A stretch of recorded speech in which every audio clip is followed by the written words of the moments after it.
사도행전 24장 27절에서 25장 2절까지입니다.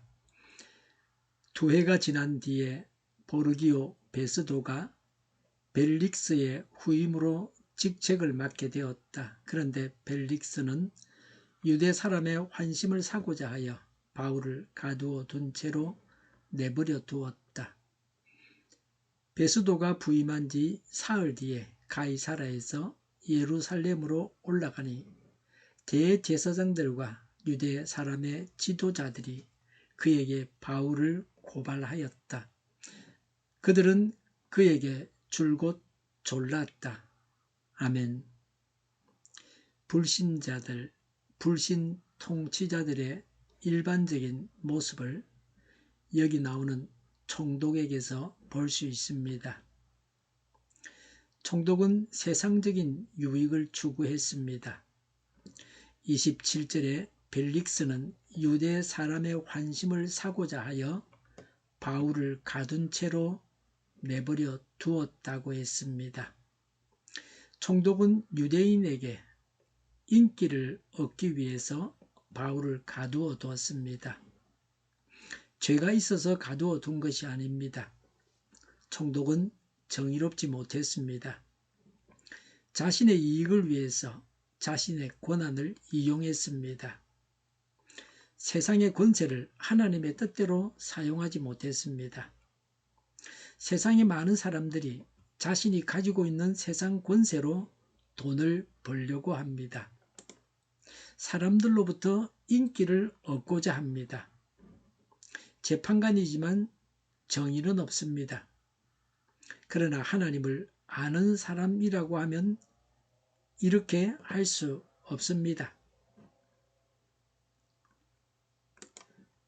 세상 권세는 하나님께서 맡기신 것입니다. 마지막 날에 하나님께서 세상 권세를 어떻게 사용했는지를 따지시고 상과 벌을 내리실 것입니다. 이런 사실을 알면 세상 권세도 하나님을 두려워하는 마음으로 사용해야 합니다. 우리가 소유한 시간과 돈과 재능을 다 하나님의 뜻대로 사용해야 합니다. 우리가 소유한 것들을 어떻게 사용했는지를 하나님은 따지실 것입니다. 새 총독이 부임했습니다. 27절에 두 해가 지난 뒤에라고 했습니다. 바울은 2년 동안 감옥에 있었습니다. 총독은 의도적으로 바울을 부검했습니다. 유대인들의 비난을 의식해서 이렇게 했습니다. 바울이 죄가 없지만 옥에 가두어 두었습니다. 바울은 형을 받은 것은 아니지만 자유인도 아니었습니다. 죄수 취급을 당했습니다. 미결수로 2년을 지냈습니다. 총독이 판결을 내리지를 못했습니다. 예수님은 죄가 없지만 빌라도가 은도를 내려 십자가에서 달려 죽임을 당하셨습니다. 누가 총독을 해도 유대인들의 눈치를 보게 되어 있습니다. 섣불리 바울을 무죄 석방하지 못했습니다. 마땅한 형을 내리지도 못했습니다. 바울은 예수님을 전했기 때문에, 예수님을 믿었기 때문에 고발당해서 갇혔습니다. 우리 모두는 하나님의 정의로운 판결을 고대하고 있습니다. 하나님의 심판대를 사모합니다. 그리스도인을 대적하는 유대인들이 하나님의 사람이 아니라 마귀 편입니다. 지금도 유대인들은 변하지 않았습니다. 예수님을 거부하고 있습니다. 하나님 편에 서지 않으면 사람은 마귀 편에 서게 되어 있습니다. 나는 하나님 편에 서 있습니까? 마귀 편에서 하나님을 대적하고 있습니까? 성령님을 따라서 하나님의 편에 서시길 바랍니다. 27절에 보르기오 베스도가 벨릭스의 후임으로 직책을 맡게 되었다고 했습니다. 벨릭스는 총독직에서 파면되었습니다. 로마로 불려갔습니다. 소환되어 갔습니다. 요세푸스는 이 일이 가이사라에서 발생한 유대인과 이방인 간의 분쟁을 과잉 진압함으로써 많은 희생자를 냈기 때문이라고 기록하고 있습니다. 바울이 심판을 받기 전에 총독이 먼저 심판을 받았습니다. 심판하는 자는 심판받을 것을 조심해야 합니다. 고난을 가진 자는 책임을 잘 감당해야 합니다. 이를 잘못하면 처벌을 받습니다. 선자는 넘어질까 조심해야 합니다. 바울에 대한 재판이 매듭을 짓지 못하고 2년간 계속되면서 재판장이 바뀌었습니다. 지리한 재판입니다. 요새도 재판은 많은 시간을 요합니다. 금방 판결이 나지 않습니다. 판결이 나지 않게 해서 자신의 유익을 취하는 사람들도 있습니다. 판결이 제때 나야 됩니다. 그래야 정의가 섭니다. 재판이 오래 걸려서 사람을 지치게 하고 힘들게 합니다. 가난한 사람들은 오랜 시간 동안 재판받다 보니 생업에 상당한 지장이 있게 됩니다. 변호사를 살 돈이 없어서 불리한 판결을 받게 됩니다. 서민들은 재판정에 쓰지 않는 것이 좋습니다. 돈 있는 사람만 변호사를 사서 유리한 판결을 받고 구속되어 있는 중에도 인권을 제대로 보장받을 수가 있습니다.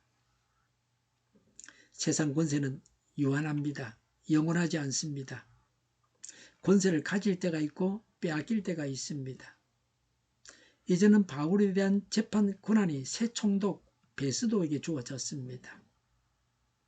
대통령 임기가 5년인데 금방입니다.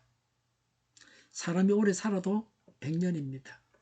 노인들에게 물어보면 그 한평생이 금방이라고 말하죠. 긴 세월 같지만 잠깐 동안 이 세상을 살다가 가는 것입니다. 벨릭스의 입장에서는 자신에게 기회가 주어져 있는 동안 바른 재판을 하지를 못했습니다. 이런 점에 있어서 벨릭스는 죄가 있습니다. 바른 재판은 정의로운 사회가 되기 위한 마지막 보루입니다. 불의한 재판이 계속되는 사회는 완전히 불의한 사회입니다. 사회 일부에 불의가 있다고 할지라도 어떤 곳에서는 불의가 있다 할지라도 재판정에서는 언제나 정의로 판결해야 합니다. 현실 세상은 옳은 것을 옳다고 하지 못합니다. 잘못한 것을 잘했다고 말하지 못하게 합니다. 바울은 이방 선교에 누구보다 힘썼습니다.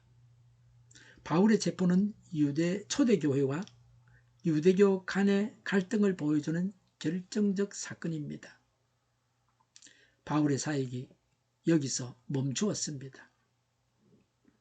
유대인들이 베스도에게 간청했습니다. 1절에 베스도가 부임한 지 사흘 뒤에 가이사라에서 예루살렘으로 올라가니라고 했습니다.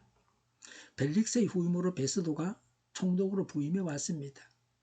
베스도는 벨릭스보다는 다소 뛰어난 행정력을 보였습니다. 부임하자마자 사흘 만에 가이사라에서 예루살렘으로 올라갔습니다. 벨릭스가 정치를 잘못해서 유대인과 관계가 악화되었다는 것을 베스도가 알았습니다. 그래서 유대인들과 관계 개선을 위해서 유대 지도자들을 만나려고 예루살렘을 방문했습니다. 이렇게 한 것은 베스도의 성실성을 보여주고 있습니다. 이전에 대제사장과 유대 사람의 지도자들이 그에게 바울을 고발하였다. 그들은 그에게 줄곧 졸랐다고 했습니다. 총독이 새로 부임하여 유대인들에게 환심을 사려고 하는 점을 이용하여 이런 요구를 유대인들이 총독에게 했습니다. 정치를 하는 사람들은 주고받기를 잘합니다. 이것을 줄 테니 저것을 달라고 합니다. 정의는 없고 흥정만 있습니다. 바르게 하지 않고 서로 주고받아서 서로에게 유익하게만 처리하고자 합니다. 불신 세상 사람들은 하나님을 모릅니다. 그래서 하나님의 선하시고 온전하신 뜻대로 행하려고 하지 않습니다. 불신 세상 사람들은 성령님의 인도하심을 따라서 살아가지 못합니다. 그래서 하나님 앞에서 하나님을 대적하고 죄를 쌓아가는 삶을 살아가고 있습니다. 우리에게 기회가 주어져 있는 동안에 그 기회를 잘 선용해야 합니다. 우리에게 주어져 있는 것들을 하나님의 뜻대로 사용하는 청지기가 되어야 합니다. 불의한 자가 아니라 정의로운 자가 되어야 합니다. 기도하겠습니다. 저희를 정의롭게 하옵소서. 주신 것과 기회를 선용하게 하옵소서. 하나님의 뜻대로 사용하는 하나님의 청지기가 되게 하옵소서. 저희를 불쌍히 여겨 주옵소서. 저희를 악에서 구하옵소서. 하나님의 뜻이 이 땅에서 이루어지게 하옵소서. 저희의 간구에 응답하여 주옵소서.